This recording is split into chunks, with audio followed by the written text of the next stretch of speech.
Praise the lord. మన ప్రభువును రక్షకుడునైనటువంటి యేసుక్రీస్తు నామమున మీకు శుభాలు తెలియజేస్తూ ఉన్నా.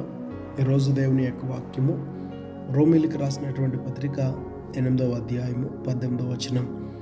మన ఎడల ప్రత్యక్షము కాబో మహిమ ఎదుట ఇప్పటి కాలపు శ్రమలు ఎన్నతగినవి కాదని ఎంచుచున్నాను.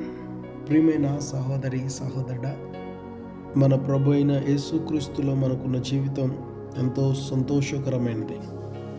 ఈ వచన భాగంలో రెండు వేరు కాలాలను గూర్చి వాటి పరిస్థితులను గూర్చి తెలియజేయబడుతూ ఉన్నది. ఇప్పటి కాలము ఈ శరీరంలో ఈ ఇహమందు జీవిస్తున్న మనలో అనేకులు శ్రమలను అనుభవిస్తూ ఉన్నారు. కొందరు కొరతలతోనూ, కొందరు శరీర బలహీనతలతోనూ, కొందరు ఆర్థిక సమస్యలతోనూ ఇవి మాత్రమే చాలవు అన్నట్టుగా కొందరు వ్యక్తులు చూపించేటువంటి వ్యత్యాసం పేదవారు ధనికులని, కొందరు పెద్దవారు చిన్నవారని, ఇక అనేకమైనటువంటి వ్యత్యాసములు చూపుతూ మనసులను బాధపెట్టి శ్రమలు ఉన్నాయి.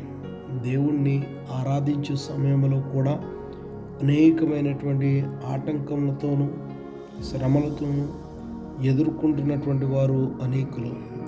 వాటిని అన్నిటిని గూర్చి రాబోతున్నటువంటి జీవితంలో దేవుని ప్రత్యక్షత కలుగు సమయంలో పొందబోతున్నటువంటి మహిమతో పోల్చుకుంటే ఇప్పటి శ్రమలు ఎన్నతగినవి. రాబో దినములలో క్రీస్తు ప్రత్యక్షత దినమునందు ఆయన మహిమ ద్వారా మనము పొందుకోబోతున్నటువంటి జీవితం ఇప్పటి జీవితం వంటిది కాదు. అది యుగయుగములు సంతోషముతో కూడినటువంటి జీవితం. ఆకలి లేదు, దప్పిక లేదు. దేవునితో యుగయుగములు ఆనందం. ఆయనను చూసే సమయం, ఆయన ఎదుట ఆరాధించేటువంటి సమయం మన జీవితానికి ధన్యకరమైనది. ఆ మహిమను పొందుకొనుట కొరకై ఈ శ్రమలలో సహనాన్ని కలిగి ఉందాం. దేవుని కృప మనకు తోడై అన్ని విషయాల్లోనూ కూడా సహాయమును చేయునుగాక.